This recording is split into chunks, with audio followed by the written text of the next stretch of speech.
전미애수님, 네, 오늘, 한 주간 또 댓글 나눠주신 모든 분들 감사드리고, 요즘에 고르려고 고르는데, 그래도, 많은 분들 이렇게 읽어드리고 싶은 것들 빠뜨리고, 그래서 죄송스럽고요.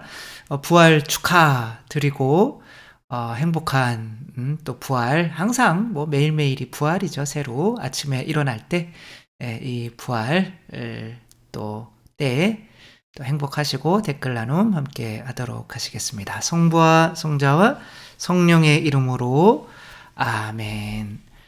한번 볼까요? 네, 천미예수님, 휴가는 잘 보내셨는지요? 네, 감사드립니다. 네, 덕분에 사순절 때 잘 보내고 왔고요. 여쭤보고 싶은 게 있는데 50대가 되니 몸이 예전 같지 않다는 생각에 영양제를 하루에 10알 정도 먹게 되니 지출도 많아졌어요. 신부님께서는 영양제 복용에 어떻게 생각하시는지 궁금합니다.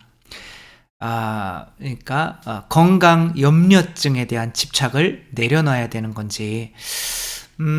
저도 건강 영양제 또 많은 분들이 선물해 주셔서 이제 먹고는 있어요. 근데 많이 먹지는 않고요. 그냥 뭐 눈이 이제 컴퓨터 많이 쓰니까 눈 필요한 거, 또 머리가 이제 많이 빠져나가니까 또 머리 많이 자랐죠? 그래서 머리 또 이제 홍삼 도 먹고, 이걸 일일이 얘기할 필요는 없는데 왜 얘기하고 있죠? 그렇다 아무튼 이렇게 몇 개 이렇게 먹어요. 비타민은 안 먹어요. 왜냐하면 뭐 제가 약간 통풍기가 있어서 통풍 또 약도 사실 매일매일 먹거든요. 그러니까 너무 많이 술고기 살아가지고 이제 얼마 전에 옛날에 이제 여기 오자마자 걸렸던 건데 이제 몇 년 됐죠. 근데 지금은 뭐 거의 발작이나 이런 건 없는데, 그래도 이제 혹시 모르니까 혈압약처럼 이제 계속 뭐 먹고는 있는데 그 정도 이렇게 먹거든요. 많이 먹네요. 근데 또 이제 내가 이런 거를 챙겨 먹을 때 죽으면 어떡하지?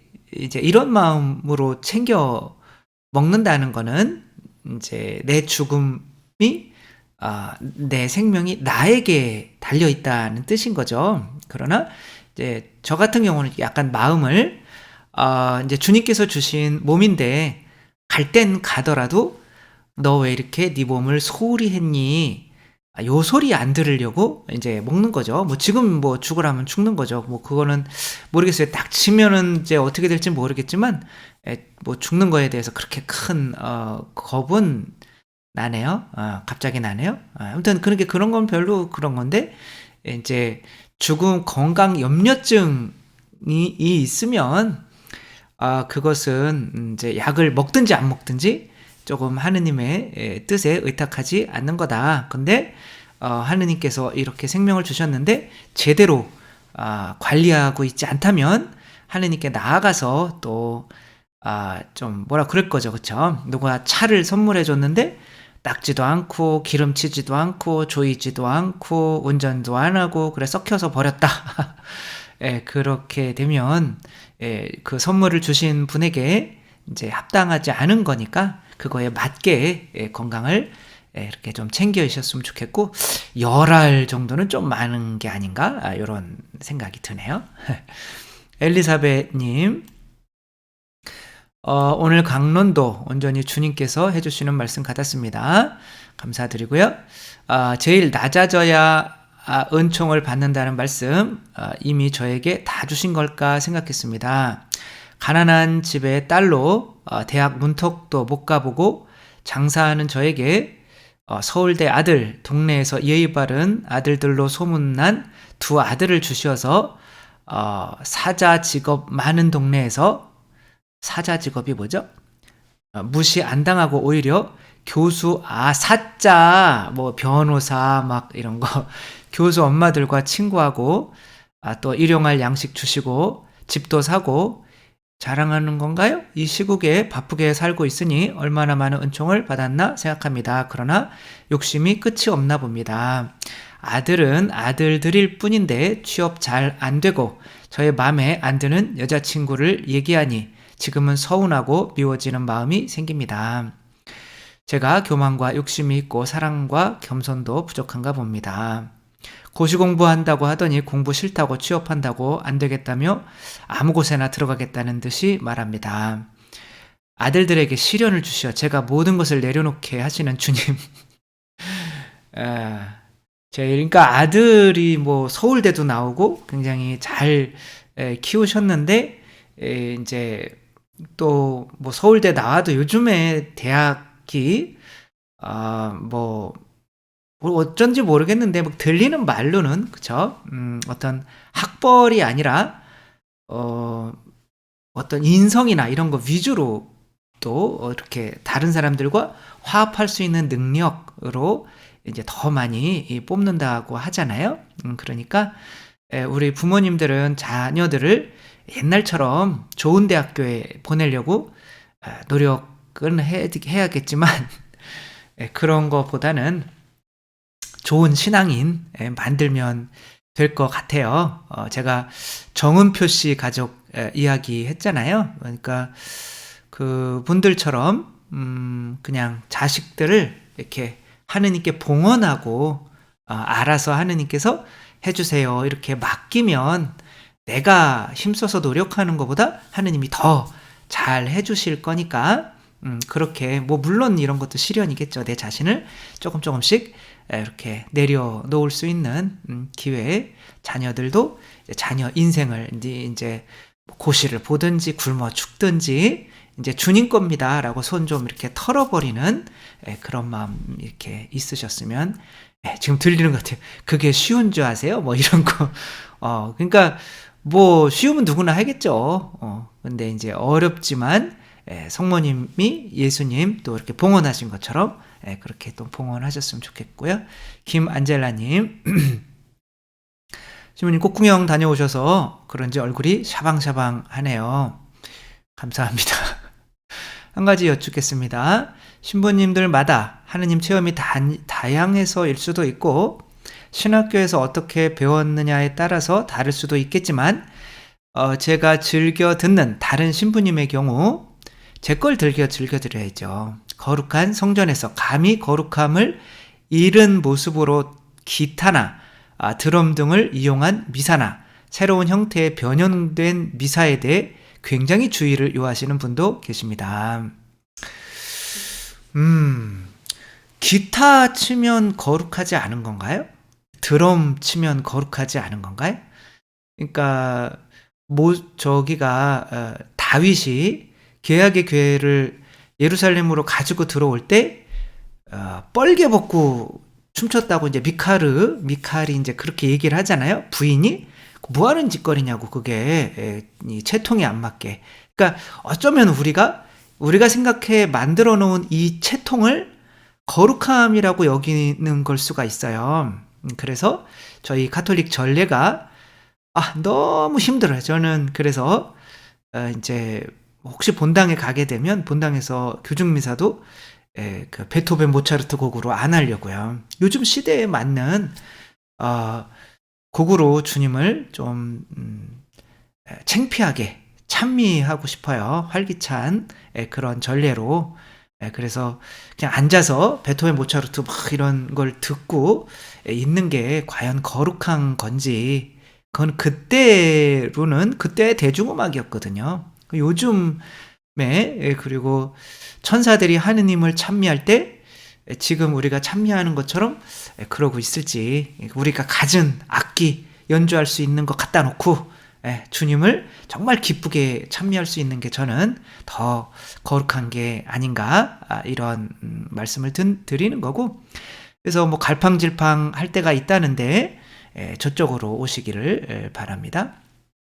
MHL님 여쭤볼 게 있는데요. 같은 성당에 같이 다니던 자매님 이야기인데 이분은 뭐라 그럴까 알 수가 없습니다. 어떤 신부님께서 이야기 들어주시면 감사하겠습니다. 어떤지 자기가 우주의 법칙을 알게 되었다고 하더라고요. 사귀지 마시기 바랍니다. 모든 종교가 하나이고 내가 살려고 아둥바둥 하지 말고 가만히 호흡하고 기도하면 모든 것이 이제 다가온다고 되어 있는, 이런 걸 이제 뉴 에이지의 어떤 이제 종교 통합 다원주의 뭐 이런 거죠. 그렇게 뭐 종교 자체 어떤 그런 거는 아주 인정하지 않는 건 아니지만 뭐 우주를 믿는 거죠. 우주의 어떤 원리, 기. 근데 그 우주를, 그 원리나 이런 것들을 누가 만들어줬는지에 대해서는 이야기하지 못하는 거죠. 그러니까 뭐 죄송하지만 약간 불교 분들은 이제 그런 시스템이 있다는 거예요. 그걸 깨달으면 고뇌에서 이제 벗어날 수 있다라고 하는 건데, 그런 시스템은 누가 만들어 놨을까요? 그죠? 이런 뭐 자동차나 마이크나 이런 거 누가 안 만들면은, 이런 컴퓨터나 다 시스템이잖아요. 이 시스템은 누가 안 만들면 없는 거예요. 그리고 만든 사람이 없으면 자연계 내에서는 저절로 이 시스템이 허물어져요. 지금 제가 컴퓨터를 보고 있지만 컴퓨터가 저절로 만들어지는 게 아니라 이 시스템은 자연계 내에서 허물어진단 말이에요. 그러면 그렇게 정확한 어떤 우주의 원리를 만들어 놓은 분이 있어야죠. 그것에 대해서 이야기를 하지 못하고 있다면 그냥 너나 아니 열심히 그냥 그런 거 믿으시라고 하고, 우리는 그런 것들을 창조하신 이 원리를, 우주의 원리를 창조하신 분을 나는 믿겠다, 이렇게 하시면 되는 거죠.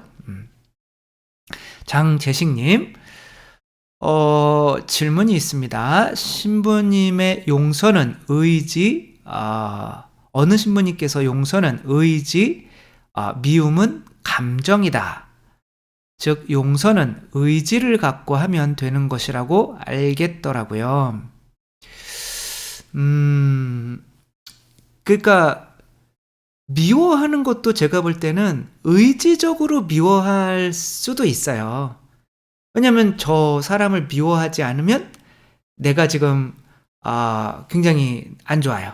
내가 만약에 이쪽 정당이에요.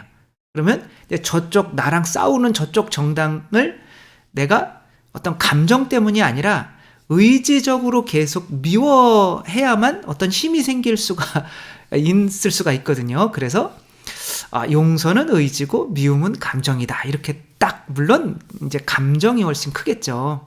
그러나 미움은 그냥 단순히 감정이다. 라고 할 수 있을지 잘 모르겠어요. 가룟 유다 같은 경우는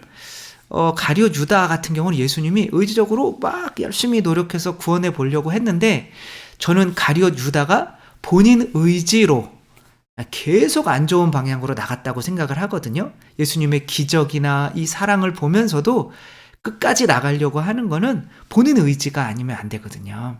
그래서 그냥 미움이 감정 때문만이다 라고 한다면, 감정은 저절로 올라오는 거잖아요. 그러니까 인간의 탓이 없잖아요. 거기에서는 심판할 거리가 없잖아요.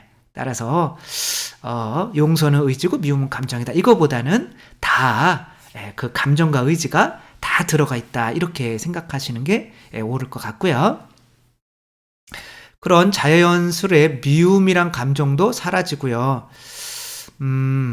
그리고 용서는, 복수는 내가 해야 할 일, 내가 보복하리라. 그러니까 하느님께서 해주신다는 거죠. 그렇죠? 이 말씀을 믿고 의지하면 그 감정이 사라지더라고요. 그렇죠? 근데 감사도 마찬가지로 하면 될까요? 의지를 갖고서 말로라도 감사합니다, 감사합니다 하면 될까요?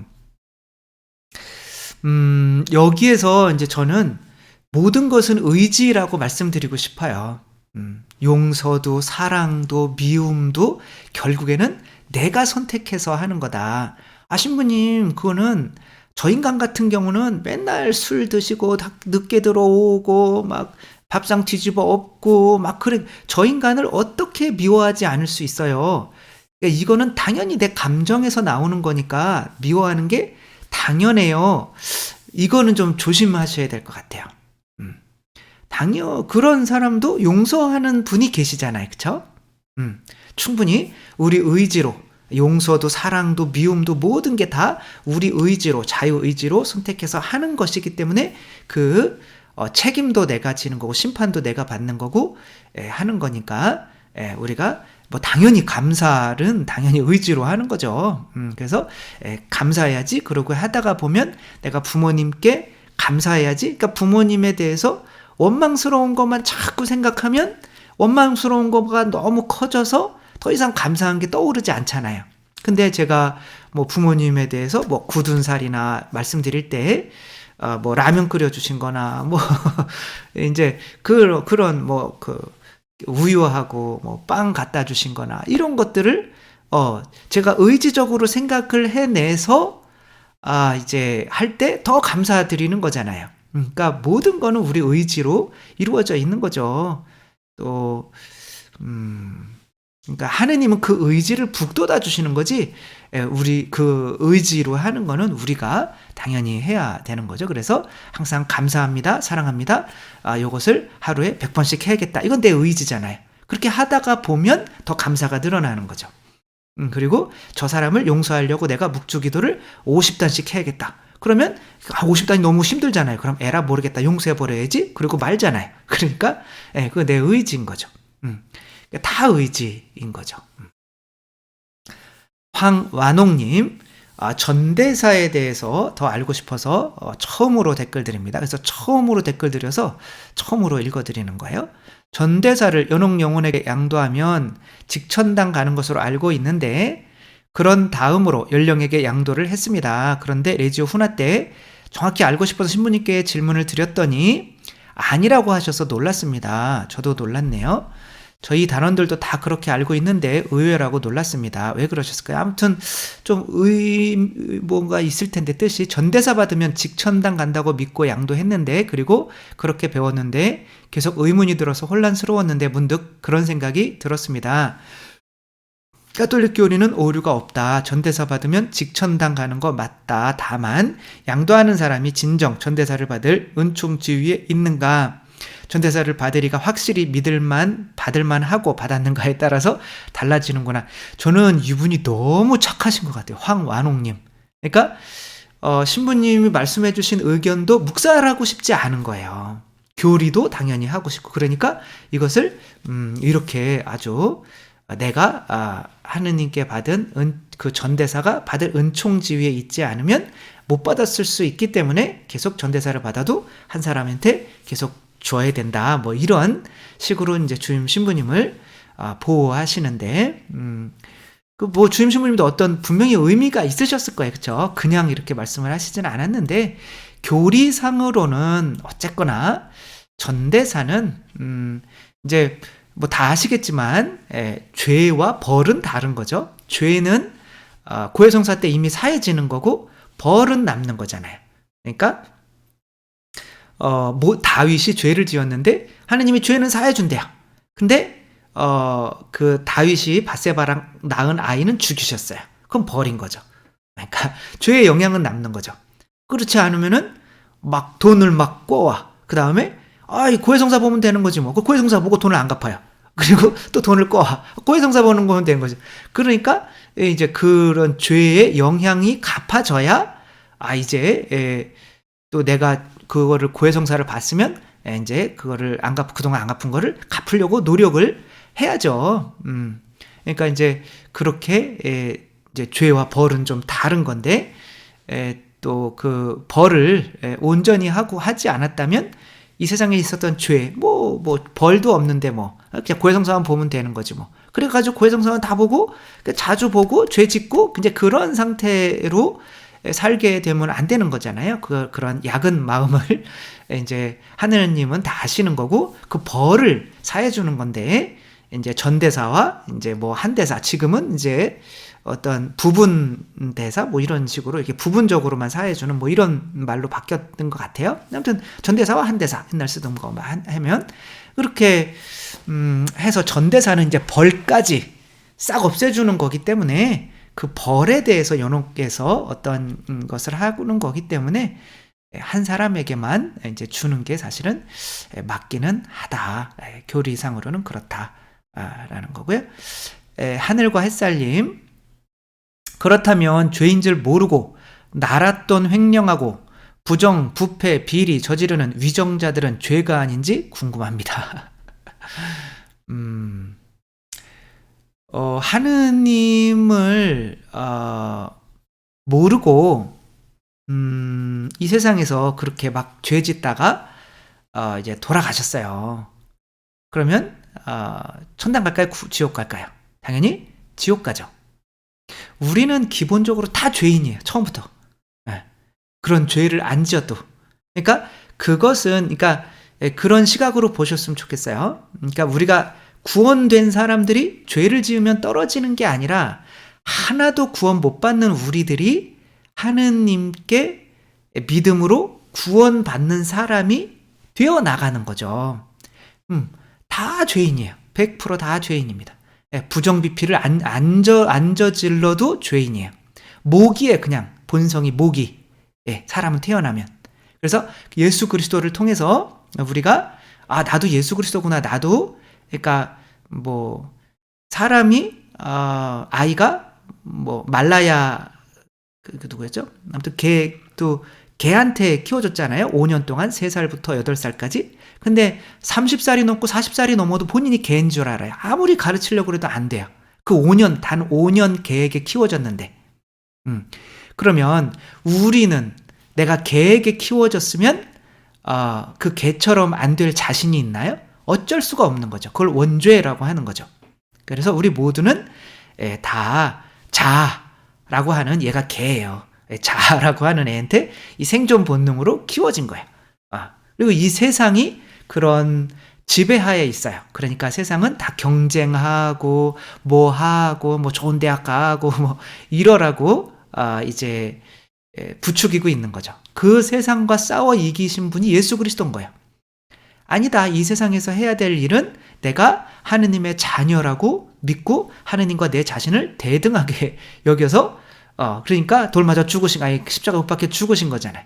그러니까 우리도 내가 개다라고 하는 거기에서 나는 인간이다. 인간도 똑같은 거예요. 인간이 이 세상이잖아. 이게 개울이란 말이에요. 어떻게 보면. 그러니까 이 세상에서 살면 자동적으로 죄인인 거예요. 거기에서 구원하러 오신 거예요. 누구를? 성체 성녀를 줘서 이 성체가 하느님인 것처럼 그걸 영하는 사람도 나도 하느님이야 라고 하면 이제 개는 4발로 걷고 싶고 사람은 2발로 걷고 싶고 하느님의 자녀는 물 위를 걷고 싶단 말이에요. 제가 자꾸 갈릴레아 호수에 가는 게 이번은 될까 한번 걸으려고 하는데 이제 신자들이 자꾸 말려서 못 걷기는 하는데 제발 말려주세요. 다음에 가도.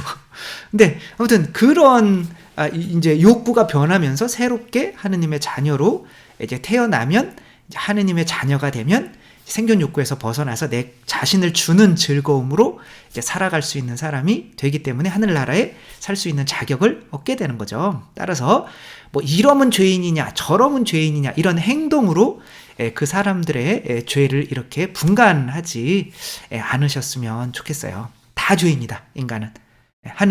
나는 하느님입니다. 나는 죽었으면 나는 하느님입니다. 라고 하기 전까지는 다 죄인이다. 그냥 그렇게 생각하시면 좋을 것 같아요. 방글방글님, 방글방글 재미있으시네요. 댓글 나눔에서 어떤 분이 묵주기도로 전대사를 받을 수 있느냐는 질문에 그렇지 않다고 말씀하셔서 제가 책에서 알게 된 것을 여쭙니다. 책에서 알게 된 건 좀 다르다는 거죠. 연옥 영혼들에 관한 놀라운 비밀에 보면 그 묵주기도로 전대사 받는 것이 가능한 것으로 나와 있습니다. 프랑스 복자 수녀의 엠마누엘 마이야르 수녀님이 지으신 건데 한국에서도 구입이 가능하고요. 그러니까 묵주기도만 하면 전대사를 얻는다는 어떤 이런 말씀을 하시는 것 같아요. 그래서 전대사를 얻기 위해서 뭐 이런 조건들을 해야 되고 고해성사 영성체 또 교황님의 지향을 위해서 뭐 주님의 교단 성모성의 영광성 중에 뭐 아니면 사도신경을 바치면 되는데 그래서 전대사를 얻을 수 있는 각각의 경우가 이렇게 나와 있대요. 최소 30분 이상 성체조배. 그러니까 이거 하나씩만 하면 전대사라는 건지 이거를 다 해야 된다는 건지. 근데 읽어보다 보면 요거 하나만 하면 전대사다 라는 말씀 같아요. 근데 그거는 저는 아닌 것 같다. 최소 30분 이상 성체조회. 그럼 저는 매일 성체조회 전대사 받네요. 성당 안에서 가족이나 공동체가 모여서 묵주기도 전체를 암송한다. 그럼 가족이 성당에 가서 묵주기도 하면 전대사 받으려고 굳이 11월 1일부터 8일까지 그 묘지를 방문하거나 아니면 우리가 지금 했던 김대건 신부님 탄생 200주년 이런 거 하잖아요. 그 할 때 그런 김대건 신부님의 유해가 있는 성당을 굳이 방문해서 전대사를 얻을 필요가 없잖아요. 그러니까 지금 이렇게 전대사를 주는 것들이 이게 만약에 전대사라면 의미가 없어지는 거잖아요. 그래서 좀 아닌 것 같지 않나, 저는 그런 생각이 드는 거죠. 자세히 시간이 없어서 알아보지는 못했는데 최소 30분 이상 성경 봉독하면 전대사, 이건 좀 아닌 거잖아요. 그렇죠? 11월 1일 정오부터 2일 자정 사이에 죽은 이를 위한 지향으로 성당을 방문한다. 근데 성당이나 묘지를 방문하면 이때는 전대사죠. 그렇죠? 천영성체 예식에 참례하거나 사제 첫 미사에 참례하거나 사제생활 25주년, 50주년, 60주년 주일에 축일 미사에 참여. 그래서 약간 좀 이거는 이상하지 않는가, 이런 생각이 들어서 제가 이제 마리아 사랑넷에서 조금 잘 정리된 전대사에 대해서 이렇게 좀 찾아봤어요. 그랬더니 이제 전대사의 종류는 정기 성년 매 25년마다 50년인데 너무 멀으니까 25년마다 이제 하고 그 성당들을 지정을 해요. 그래서 그 성당에 성문이라는 게 있어요. 그걸 넘어서면 전대사를 받아요. 근데 이렇게 어려운 건데 25년마다. 근데 아까는 묵주기도 한 번 하면 전대사다 이렇게 하면 그것은 좀 아니지 않나, 이제 그런 생각을 하는 거죠. 또 특별 성년이라는 게 있죠. 우리 김대건 신부님 탄생 축일 이런 거, 혹은 자비의 해를 선포하는 거, 이제 그런, 또 루르드 발현 150주년 파티마 100주년 이런 것들 있잖아요. 그렇죠? 그럼 그런 거를 통해서 방문하거나 하는 거. 또 특별 성년이라는 게 있잖아요. 바오로해 2008년에서 2009년까지 특별 이렇게 1년 동안 하면 거기에 이제 성당들이 지정이 되잖아요. 그래서 바오로와 관련되는 성당들이 이제 지정이 되면 거기에 가서 이제 하면 전대사를 받고.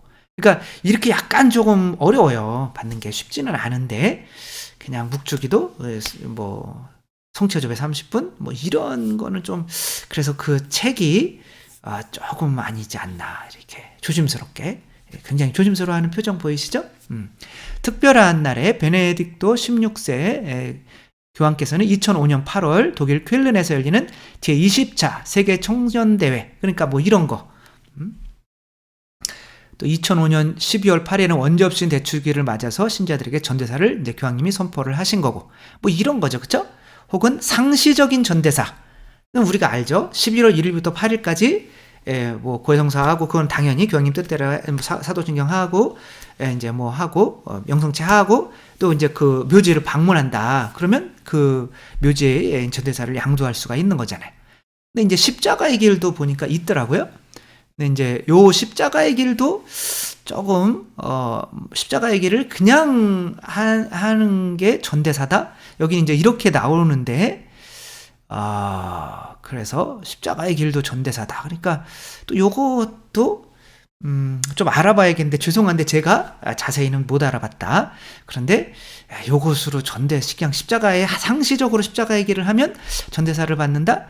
요건 또 좀 아니지 않을까. 이제 그런 때는 있었겠죠. 언제부터 언제까지 만약에 십자가의 길을 보편화하기 위해서 십자가의 길을 이제 만들어 시작할 때 적어도 한 100년 동안 할 때는 있었겠죠. 그쵸? 그래야 이게 보편화가 되니까. 근데 그 이후에 지금도 그럴까? 그거는 조금 아니지 않을까? 매월 첫 토요일, 이건 아시죠? 매월 8번인가요? 5번 아니었나요? 첫 토요일에 이렇게 첫 토요일을 지키면은 전대사를 받고, 죽을 때에 이제 임종시 전대사를 허락하겠다, 이런 약속을 이제 어떤 성녀에게 하신 거죠. 파티마 성모 발현 이후부터 시작됐다고 나오는데 이런 것도 있죠. 그러니까 이제 요런 거는 첫 토일 신신미사 지키는 거는 이제 그거는 전대사, 아까 내가 죽을 때 받는 거죠. 그런 거는 맞는 것 같고요. 그다음에 교황 강복. 저는 맨날 받았었는데 아무튼 뭐 이런 것도 있대요. 교황님한테 가서 강복 받으면. 그다음에 뭐 먼 데서는 뭐 라디오나 이런 거로도 된다니까. 호칭기도 참 신기해요, 그렇죠? 호칭기도 해도 전대사라고 이렇게 또 나와 있고, 임종 전대사는 이제 신부님이 임종시에 가서 이제 그 종부성사 주실 때 이제 임종 전대사를 이제 주드리거든요. 그거는 되는데, 그래서 조금 이제 너무 쉬운 것들은 좀 아니지 않나 이런 생각은 좀 든다. 이런 거고, 좀 너무 이렇게 딱딱 자세히 알려드리지 못해서 죄송한데, 이제 만약에 그렇게 쉽게 받는 거라면 우리가 꼭 날짜를 정하거나 장소를 정하거나 어떤 해서 그렇게 하지는 않지 않겠냐라는 거죠. 비비님, 매일 신부님 강론 말씀 듣는데요. 감사하고요. 많은 것을 깨닫고 있습니다. 신부님 강론 중에 창세기에 에사우를 하느님이라고 하시는데 에사우가 예수 그리스도죠. 말라키서에 주님께서 말씀하신다. 그러나 나는 야곱을 사랑하고 에사우를 미워했다. 이제 이것은 탈출기에도 아니구나. 에사우 창세기에도 나와요. 말라키서에도 분명히 나오겠죠. 그러니까 만약에 누군가가 태어날 때부터 저주를 하느님이 하셨다면, 그러니까 내가 자동차를 만들어요. 근데 만드는데 이 자동차는 내가 저주하려고 만드는 거예요. 그렇게 할 수 있을까요, 사람이? 할 수가 없겠죠. 내가 만들고 있다는 거는 내 거기에 피땀을 흘리는 거잖아요. 에사우도 하느님의 피조물이란 말이에요. 근데 에사우는 처음부터 미워했어요. 저주했어요. 배에 잉태될 때부터. 이제 그런 얘기가 나와요. 근데 그게 어떻게 예수님이냐라고 하더라고요. 세상에서 우리 죄를 짊어지고 그러니까 잉태될 때부터 십자가에 못 박힐 운명으로 태어날 우리의 죄를 짊어지니까 죄인이 되니까. 그러니까 예수님은 죄인의 상징이란 말이에요. 내가 너희 모든 죄 짊어질게. 그러니까 태어날 때부터 저주받을 운명으로 태어난 분은 예수 그리스도밖에 없어요. 이게 오히려 더 확실한 증거인 거거든요. 또 오바드야서에 야곱 집안은 불이, 요셉 집안은 불꽃이 되고 에사우 집안은 건불이 되리라. 그 불과 불꽃이 건불을 태우고 삼켜버려 에사우 집안에는 살아나는 자가 아무도 없으리라. 그러니까 예수님께서 이제 누구의 모델이 되신 거예요? 죄인들의 모델이 되신 거죠. 그렇죠? 그러니까 그 예수님의 십자가를 보면서 죄로는 살아날 자가 아무도 없구나. 그러니까 그런 저주를 받고 태어나신 분이 예수 그리스도라니까요. 그러니까 이게 자칫 잘못하면 이제 이런 것들을 받아들이게 되면 예정설이 돼요. 태어날 때부터 에사우파, 야곱파. 그래가지고 하느님이 에사우는 이제 태어날 때부터 얘는 지옥 보내버려야지. 또 야곱은 얘는 천당 보내버려야지. 그거는 예정설이잖아요. 그래서 오히려 제가 말씀드리는 대로 오히려 에사우를 예수 그리스도로 받아들이는 게 오히려 이런 것들을 해석하고 잘못된 교리에 빠지지 않게 되는데 유익하다라는 말씀 다시 한번 드립니다. 해피님, 저번 고해성사를 보면 신부님들께서 저희들에게 고백을 기억하시는지 아니라고 했죠? 질문했던 6학년 어린이에요. 너무 이뻐요, 해피님. 그래서 이 해피님이 저기도 있더라고. 유튜브 내가 들어가서 얼굴도 봤어요. 아유 귀엽고 이쁘고 너무 착하게 생겼어요. 신부님의 답변 말씀이 잘 들었습니다.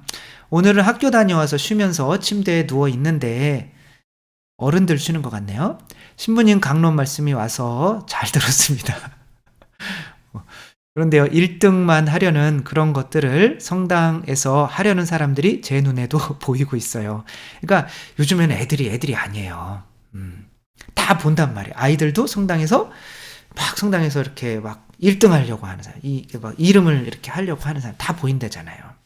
하느님께서는 서로 사랑하라고 하셨는데 자신들이 돋보이려고 상대를 소외시키고 왕따시키고 인사도 안 받고 배꼽 인사까지 했는데 안 받고 그래서 배꼽 인사하면 받아주셔야죠. 질투하고 그런 걸 성당에서 하는 걸 보게 되니 마음이 아픕니다. 이 어린 아이 마음이 얼마나 아프겠어요. 서로 사랑하도록 지금 짧게 함께 기도해 주세요. 자, 너무 귀여워요, 우리 애기. 애기 아니면 6학년 다 큰 거죠. 어른이죠, 이제. 어른 그렇죠. 똑같이 하느님의 자녀죠. 저한테 그냥 아저씨라고 하면 안 되겠고, 신부님의 오늘 강론을 저도 깊이 새겨서 저부터 실천하는 어린이가 되겠습니다. 신부님 유튜브 강론을 3학년 겨울 때부터 엄마랑 듣기 시작했습니다. 이제 제가 6학년이 됐습니다. 신부님께서 강조하시는 자아를 죽이기를 계속 상기하고 있습니다. 그러니까 자아 얘기하면 어렵대요. 그거 거짓말이에요. 초등학생도 다 이해하잖아요. 내 안에 자아가 있다는 거, 그렇죠? 뱀이 있다는 거, 그래서 나를 유혹한다는 거, 그 놈을 십자가 오빠가 죽여야 한다는 거, 그렇지 않으면 내가 이웃을 사랑할 수 없다는 거, 초등학생도 이해해요. 근데 내가 이제 내 돈 좋아하고 어떤 육체적인 거 좋아하고 내가 높아지려고 하는 이 마음을 버리기 싫으니까 이해가 안 된다고 하는 거지. 이런 건 너무 쉬운 건데 그런 거죠. 근데 막 본당에서도 막 이거 자아를 한번 깨우치려면 2년 동안 똑같은 강론을 계속 해야 돼요. 그래야 내가 나쁜 놈이라고 막 그러다가 내 안에 자아라는 게 있었어? 이렇게 되더라고요. 너무 감사드리고요. 해피님 세례명이 마리스텔라더라고요. 맞죠? UFO님 거의 1년간 간절히 기도드리고 있는 게 있습니다. 중간중간 울면서 기도드린 것들도 돌이켜보면 다 들어주셨습니다. 아직 제가 삶의 불안이 커서 매번 11조를 하지 못하고 있지만 그래도 조금씩 키워가고는 있습니다. 아주 잘하고 계시는 거죠. 어느 순간에 아버지 저 요즘 좀 쫄리는데요. 그래도 내일 월급 받으면 10분의 1 돼서 기부할 테니 기도드린 이것 좀 해주세요. 그러니까 이제 요것은 이제 고쳐 나가야 되는 거죠. 기쁜 마음으로 바쳐야 돼요. 내가 나에게 이만큼이라도 주셨으니 하느님 감사합니다. 그 마음으로 바치셔야 되는 거죠. 그래서 뭐 이렇게 잘 나아가고 계시다 감사드리고요. 뭐 다른 질문이 있었던 건 아닐까요? 이렇게 저도 모르게 감사가 아닌 이제 딜한다 그러잖아요. 딜로 기도하고 봉헌 드릴 때 정신 차릴 수 있는 부족 좀 써주시리라고 하는데 조언이나 구절 이제 농담이었고요, 그렇죠?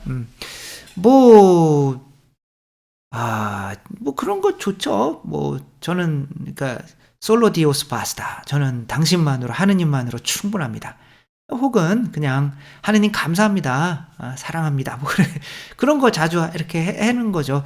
어떤 거 뭐 그런 분명히 있을 거예요. 하느님 앞에서 뭐 아끼지 마라. 뭐 이런 것들이 분명히 있을 건데 이제 딱 그 11조를 위해서만 굉장히 그 구절들을 외우고 다니면 좋기는 하겠죠. 근데 제가 이제 찾아보지는 못했고 아마 그런 구절들이 성경에 있을 거니까 근데 이제 그냥 감사합니다. 그러면 되는 거죠. 뭐. 이정은님 질문이 있고요.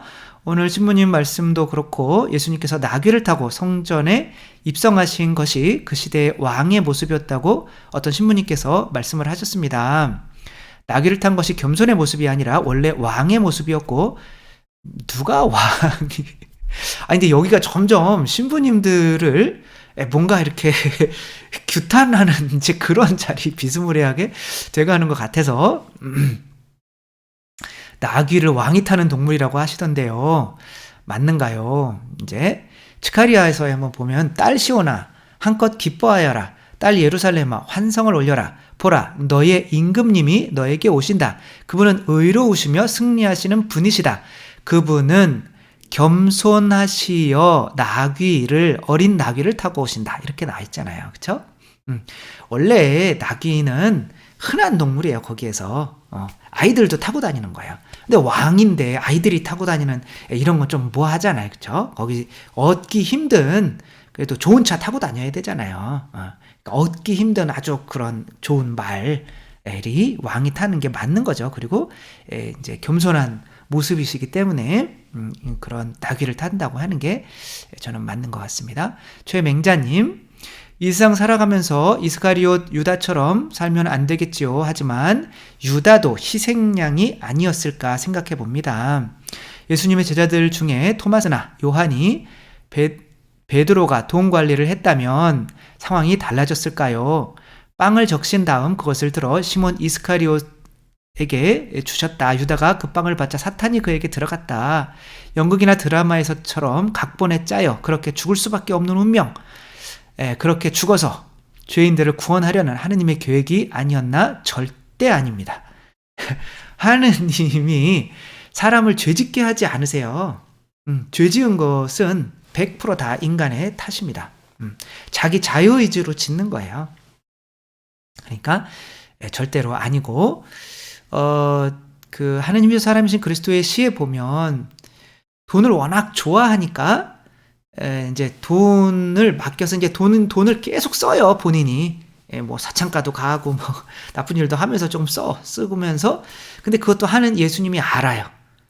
그러면서 근데 만약에 이렇게 돈 좋아하는 얘한테 당장 이렇게 돈을 뺏었다가는 이제 뭐 얘가 이제 지금 일단은 예수님의 맛을 어느 정도 봤고, 그래서 밖에 나가면 절대로 100% 얘는 지옥에 간단 말이에요. 근데 예수님과 함께 있으면 다만 0.00001%라도 구원받을 가능성이 있어요. 그래서 예수님께서 좀 붙어있게 어느 정도 만들려고 돈을 이렇게 준 것으로 이렇게 나와요. 그래서 죄 짓게 만들기 위해서 돈 주머니를 맡겼다, 이런 말도 틀립니다. 절대 하느님은 누군가를 죄 짓게 하시는 분이 아니십니다. 마리나님, 댓글 남기는 건 처음이네요. 그러니까 저도 처음 봤네요, 마리나님. 제가 고등학생 때 저희 성당 신부님께서 보좌 신부님이셨어요. 그 마리나구나. 근데 40대 아줌마가 되었어요. 아닌가 보네요. 아무튼 오늘 복음에 유다가 그 빵을 받자 사탄이 그에게 들어갔다. 이 똑같은 말씀인 거죠. 유다가 예수님을 팔아 넘긴 거는 하느님의 계획에 있었던 건지 사탄의 유혹에 본인 스스로 빠진 겁니다. 이제 그런 자예요. 그래서 하사시에 보면 예수님이 안 받아들이려고 해요. 하다가 이제 하도 이제 요구를 하니까 이제 토마스랑 유다랑 이제 같이 받아들여요. 둘이 친구예요. 이렇게. 그러니까 이제 유다가 이제 그런 거고, 예수님은 유다를 구원하려고 정말 매일 밤 피눈물을 흘리면서 아버지께 기도를 해요. 저는 유다 얘 좀 살리고 싶습니다. 좀 도와줘. 근데 얘는 계속 아래로 내려가는 거죠. 선택하면서. 유다 때문에 얼마나 우시는지 몰라요, 예수님께서. 그리고 유다를 좀 고쳐보려고 성모 마리아께 보내서 성모 마리아랑 둘만 있게 만들어요. 근데 성모 마리아도 정말 이 뱀 같은 인간이랑 같이 있는 게 얼마나 싫으시겠어요. 그러나 얘도 한번 고쳐보려고 이렇게 노력을 하죠. 근데 성모 마리아도 내가 있어 보니까 얘는 안 되겠다, 뭐 이런 식으로 또 하는데, 예수님은 그래도 끝까지 한번 이렇게 하려고 하다가 이제 도저히 안 되겠다라고 해서 빵을 집어서 이렇게 주는 거는 어떤 영적인 거를 이제 끊으시는 거예요. 왜냐하면 손 잡고 있는 게 더 이상 내가 잡고 있다가는 낭떠러지로 떨어지려고 하는 이 망아지의 꼬리를 잡고 있는 거예요. 근데 조금 더 잡고 있다가는 예수님 마저 떨어지는 거예요. 더 이상 이제 예수님도 죄가 되는 거예요. 그래서 그 영적인 어떤 힘을 놓는 거예요. 그러면 이제 100% 마귀가 얘를 점령하게 되는 거죠. 그 전까지는 예수님이 영적인 힘으로 붙잡고 계셨지만 이제 놓으신 거죠. 이제 네 할 일을 해라. 이제 내가 노력은 다 했다라고 하는 거죠. 그래서 죄짓게 하시는 분이 아니다. 또 죄 없이 억울하게 죽은 어린 아기들은 사탄에 의한 건지, 물론 사탄에 의한 거죠. 질투하니까. 근데 죽은 어린이들에 대해서는 죄가 없이 죽었잖아요. 그러니까 그것에 대해서는 하느님께서 또 알아서 보상을 이렇게 해주겠죠. 그렇죠? 그리고 당신 아드님을 어떻게 보면 살리기 위해서 죽으신 또 순교에 가까운 그런 거죠. 물론 본인 의지는 없었지만 뭐 하늘나라 가보면 알겠죠. 그렇죠? 그렇게 또 약간 또 하느님의 그런 하느님이 허락해야 또 일어나는 거잖아요. 그런 섭리도 분명히 좀 있기는 했겠죠. 유스티나님, 지하철 무임 승차 적발 시 운임요금 30배 지불 이라는 경고문을 우연히 보았습니다. 이게 은전 30냥과 비슷하다는 생각을 했습니다. 누군가의 눈을 속일 수는 있겠지만 그 죄로 인해 자신의 양심과 영혼이 치러야 할 값은 헤아릴 수가 없겠구나, 이런 묵상을 했다는 거죠. 그래서 행위로까지 이어지는 것은 죄가 돌이킬 수 없는 습관이 되어 마치 가룟 유다가 악마를 자신의 마음에 들어올 수 있도록 적극적으로 찬동을 매번 해왔음에 되돌릴 수 없는 경지까지 이르게 됐으리라 생각합니다. 다시 읽어드릴게요. 너무 설명을 잘하신 거죠, 그렇죠? 행위로까지 이어지는 것은 죄가 돌이킬 수 없는 습관이 되어서 마치 가룟 유다가 악마를 자신의 마음에 들어올 수 있도록 적극적으로 찬동을 매번 해왔음에 되돌릴 수 없는 경지까지 이르게 되었으리라 생각합니다. 우리도 죄를 짓고 하다가 보면 더 이상 되돌아올 수 없는 경지까지 이르게 되는 거죠. 그 경지까지 계속 가시면 안 되겠죠. 그것을 위해서 우리가 매번 어떻게 하는 거예요? 고해성사를 보는 거죠. 김하얀님, 신부님, 오늘 말씀 중에 나온 지웅이 엄마입니다. 작년에 막내가 천형성체를 하고서 저희 가정도 성가정이 되었습니다. 정은표씨 가족, 자매님이신 거죠. 신부님 유튜브 구독하면서 성당 자매님 덕분에 저도 앞으로 신부님 말씀을 같이 묵상할 수 있어 감사합니다. 제가 감사드리네요. 정말 저 가정이 우리 카톨릭 가정이었으면 참 좋겠다, 이제 그런 생각을 되게 했어요. 왜냐면 어떤 모델이 있어야 되잖아요. 근데 저기 보니까 남편은 가정을 위해서 피를 흘리고, 예수님이 우리 교회를 위해서 신랑으로서 피를 흘리신 것처럼 그게 내 계약의 피잖아요, 그렇죠? 너희는 모두 이것을 받아 마셔라. 그리고 아내는 남편에게 순종하는 거죠. 물론 힘들고 어려울 때 뭐 아르바이트 해가지고 이렇게 했지만 남편에 대한 원망 없이 남편한테 순종하는 거예요. 자식들보다 남편 먼저 이렇게 쌈 싸서 주시고, 남편이 가자고 그랬는데 공부한다고 하니까 어디 이제 아빠 말 들어야지 그러면 남편 편을 들고, 그러니까 이게 너무 우리가 말하고 있는 삼위일체의 가정의 모습과 너무 흡사한 거죠. 그러니까 자녀들도 이제 본인들이 이제 우리가 하느님 것이고 우리 힘으로 클 수 있구나라고 하면서 자기 인생 자기가 책임져 가는 거죠. 그렇기 때문에 그런 부모님이 힘들지만 그 환경을 에덴 동산으로 만들어주기 때문에 아이들이 머리가 좋아지는 거거든요. 그러니까 내가 어떻게 먹고 살아야 되지? 부모님이 맨날 싸우고 막 그러면 머리가 안 좋아진다니까요. 뭐 어떻게 먹고 살아야지, 그거는 하등 동물이나 하는 거잖아요. 뭐 이렇게 모기나 얘네들이 머리가 좋지 않잖아요. 그러니까 내가 살 수 있는 이 부모님들이 있어서 나를 키워주는 시간이 길어질수록 머리가 길어지잖아요. 머리가 좋아지잖아요. 안 그래요? 그쵸? 동물들도 인간은 20년 동안 키운단 말이에요. 그러니까 20년 동안 먹고 살 걱정이 없어요. 그러니까 이 창의력도 높아지고 머리가 좋아질 수밖에 없는 거죠. 근데 이런 환경을 부모님이 만들어주신 거죠. 그러니까 굉장히 감사드리고, 앞으로도 심심하면 이제 한번 놀러 오세요. 그리고 정말 이 가톨릭 어떤 성가정으로서 좋은 모범으로 제가 또 계속 강론을 해나갈 수 있게 이렇게 해주시면 또 너무 감사드리겠습니다. 정난경님, 전에 피정 가서 복음물상 나눔을 할 때 한 자매님이 교구의 큰 행사로 너무 바빴는데 어느 날 남편이 얘기할 게 있다고 그러더라고요. 근데 너무 바쁘다 보니까 이 행사 끝나면 그때 들어줄게 라고 했는데, 며칠 있다가 남편이 결국엔 자매님 손을 이끌고 호프집에 가서 자신이 회사에서 나오게 됐다고 그러면서 울먹거리더래요. 아이가 넷이나 있는데 어떻게 하냐고. 그때 자매님이 괜찮다고, 잠깐 머리 식히러 여행 갔다가 와서 천천히 생각하면 되지 라고 아무렇지도 않게 대답하셨대요. 이게 이제 신앙이 있는 분인 거죠. 내 자신을 하느님께 맡긴 분인 거죠. 그러면 또 모든 일이 잘 되죠. 그리고 교구 행사가 무사히 끝났을 때 남편이 좋은데 다시 취직하셨다는 거예요. 그때 자매님한테 와 닿는 말씀이 부활하신 예수님께서 제자들에게 와서 아침을 먹어라 하신 말씀이었대요. 다 하느님이 마련해 놓으신 거잖아요. 한 마리도 못 잡았어도. 당신의 일을 지금껏 한 우리를 굶기시는 분이 아니라 맛있는 아침을 준비해 주시는 그런 따뜻한 아버지시라고 하는 거죠. 좋은 묵상 전해주신 거 감사드리고요. SMG님, 성모 마리아상은 십계명 위반이 아닌가요? 듣다 보니 구리뱀을 만들어 그것을 기둥 위에 달아 놓았다. 이 구리뱀 십계명 이후 최초의 우상 아닌가요? 이거는 뭐 개신교 분들이 이제 이렇게 말씀을 많이 하시는 건데, 일단은 그 구리뱀 있잖아요. 그게 우상이 아니죠. 왜냐하면 구리뱀을 봐야 어떻게 되는 거예요? 우리가 병이 치유가 되는 거니까.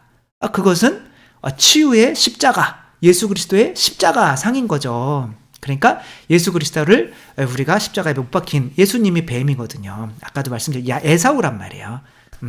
그러니까 그 뱀의 모습을, 예수님이 당신 자신을 죽인 모습을 보면서 우리도 내 자신을 죽일 수 있으니까 치유가 일어나는 거죠. 또한 성모님 안에 누가 있어요? 예수 그리스도가 계시잖아요. 그렇죠? 하느님이 계시잖아요.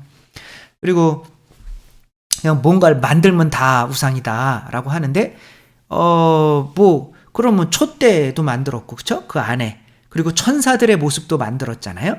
그쵸? 그 다음에 천사들도 심지어 그려놨어요. 그리고 뿔 모양도 제단에 있단 말이에요. 이런 거 다 세상껏 만든 거 아니에요?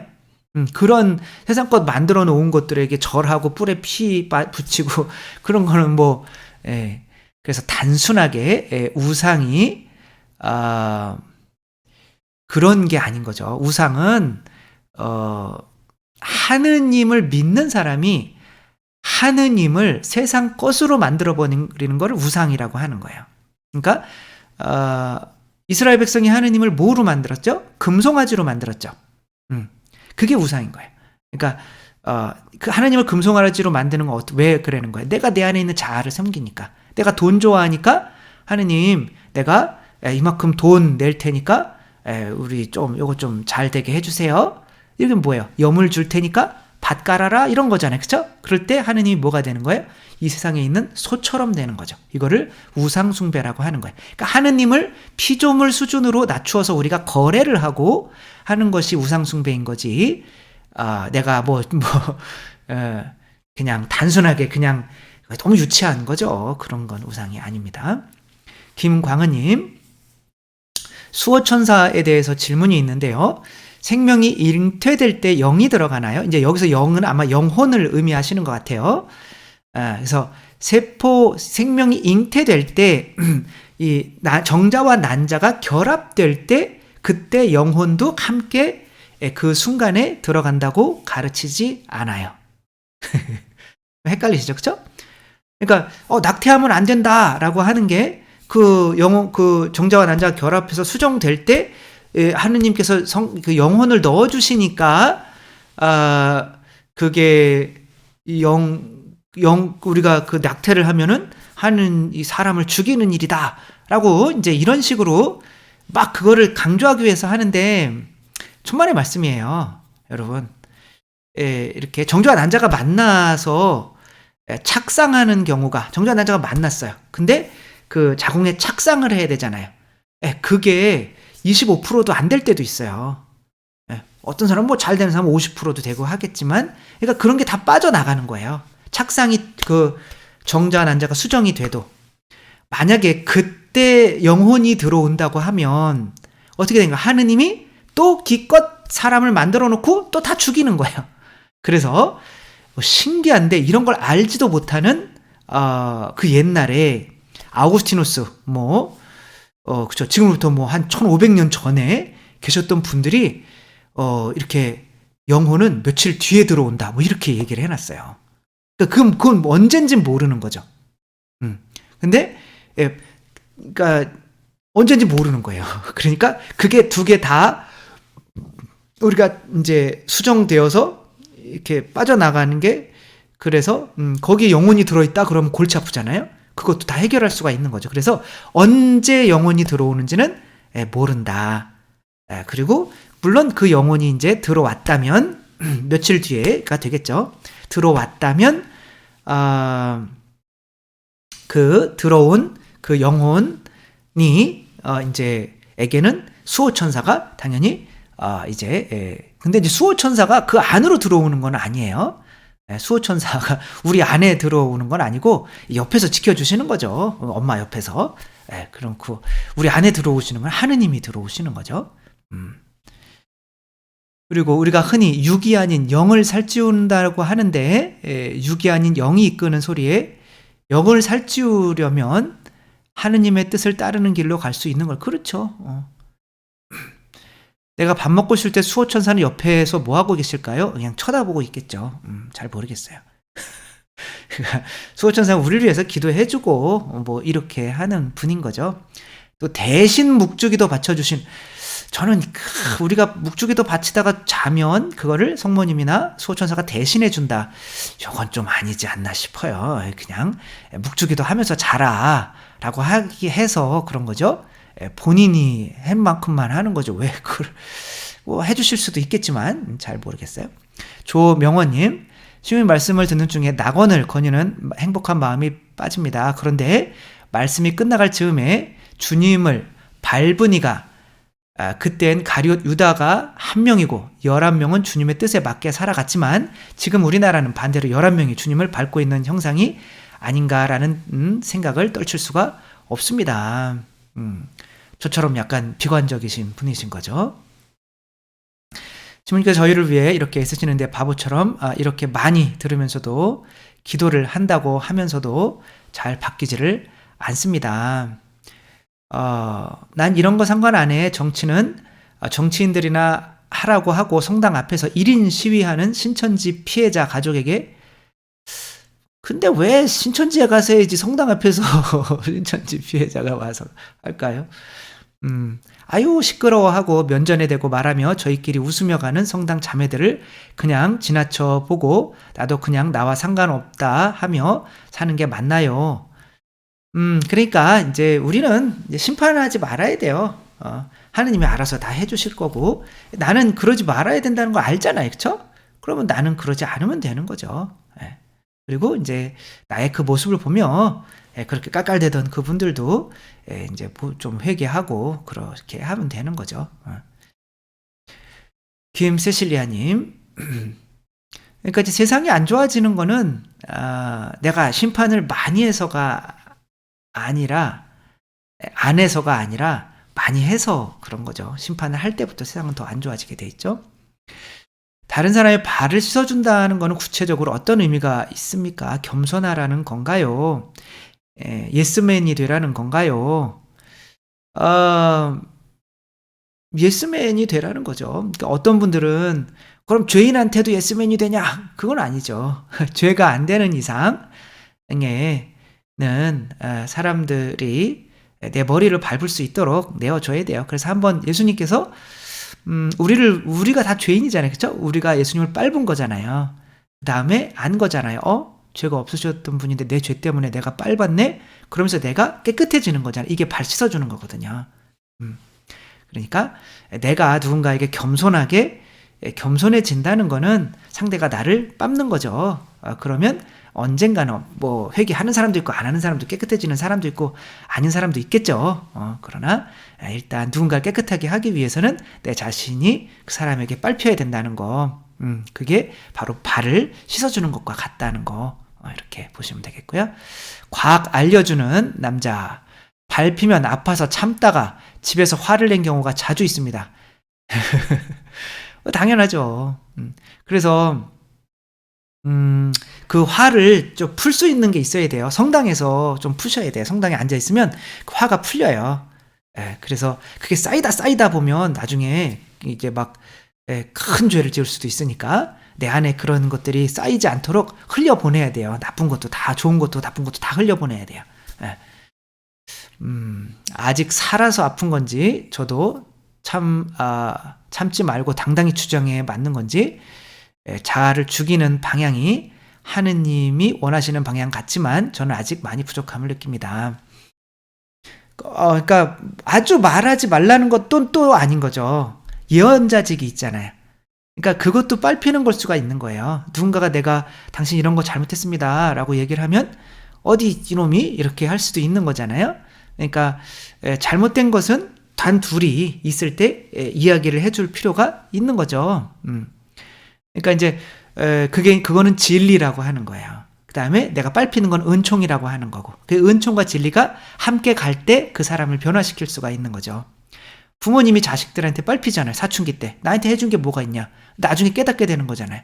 아, 부모님이 그렇게 눈물 흘렸던 게 날 위했던 거구나. 이게 빨핀 거잖아요. 은총이잖아요. 그래서 부모님이 가르쳐준 것들이 있잖아. 넌 이렇게 하면 안 돼, 저렇게 하면 안 돼. 이렇게 가르쳐준 게 진리인 거죠. 요게 가치가 가야 되는 거죠. 장채리님, 신부님, 하사시 책 출판사 사장님과 말씀은 이제 5월 초에 나누기로 했습니다. 이제 좀 많이 좀 찍어내십시오. 이렇게 말씀을 드리고 싶은데. 착한 로즈마리님, 신부님, 요가가 이교도 신을 숭배하는 바디랭귀지인가요? 그래서 요가는 나쁜 건가요? 요가가 이제 본래 그렇게 시작가 된 게 이제 맞다고 볼 수가 있나요? 우리가 이렇게 손 모으는 거 있잖아요. 이것도 요가 동작이라고 하더라고요. 이게 그다음에 이게 우리가 받아들여서 하잖아요. 그러니까 유럽에 가면 이렇게 팔짱 끼고 있어요. 이렇게 성당에서. 이게 예의 있는 행동처럼 이렇게 하는 거란 말이에요. 근데 우리는 뭔가 좀 힘든 자세를 하면 집중이 잘 되는 거잖아요. 그러니까 요가는 약간 그런 수련, 그 힌두교 쪽에서 나온 어떤 이런 수련, 우주와 맞닿기 위해서 그런 수련의 자세가 이제 요가가 된 거라고 하더라고요. 근데 이제 그게 힘드니까 운동도 되는 거잖아요. 그러니까 우리는 운동만 하고 또 이렇게 집중하는 거로 예수님께 기도하면 되는 거죠. 예. 꼭 그렇게 해서 그렇게 나왔다고 해서 우리가 이걸 받아들였잖아요. 그렇죠? 이렇게 합장하는 거를. 예. 이거 좋은 건 받아들이면 되는 거죠. 모세가 그 누구예요?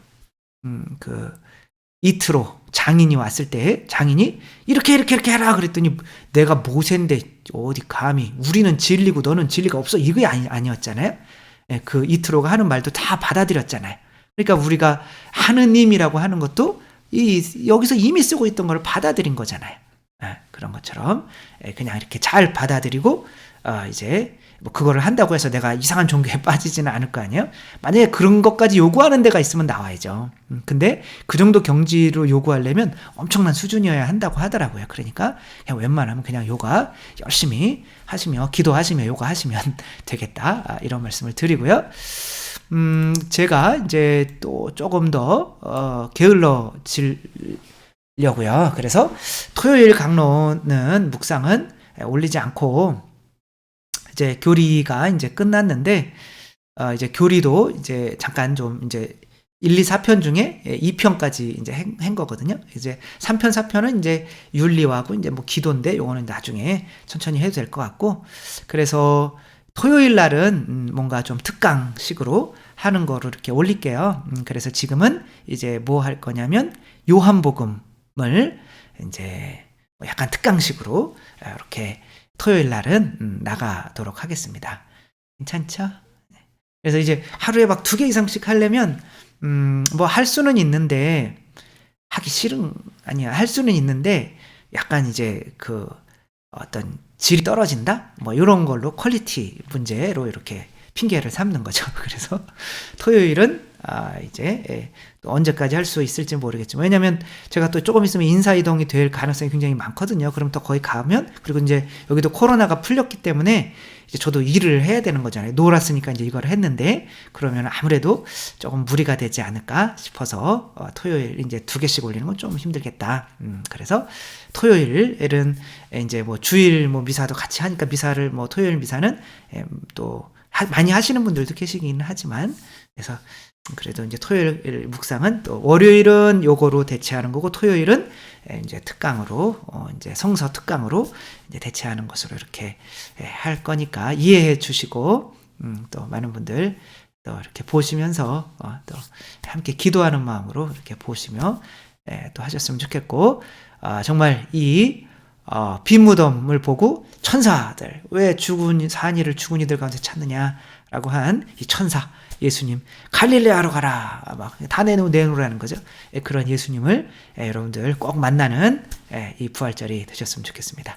주님께서 여러분과 함께 전능하신 천주 성부와 성자와 성령께서는 여기 모인 모든 이에게 축복을 내리시어 길이 머물게 하소서. 주님과 함께 가서 복음을 전합시다. 하느님 감사합니다. 성부와 성자와 성령의 이름으로 아멘. 감사합니다. 사랑합니다.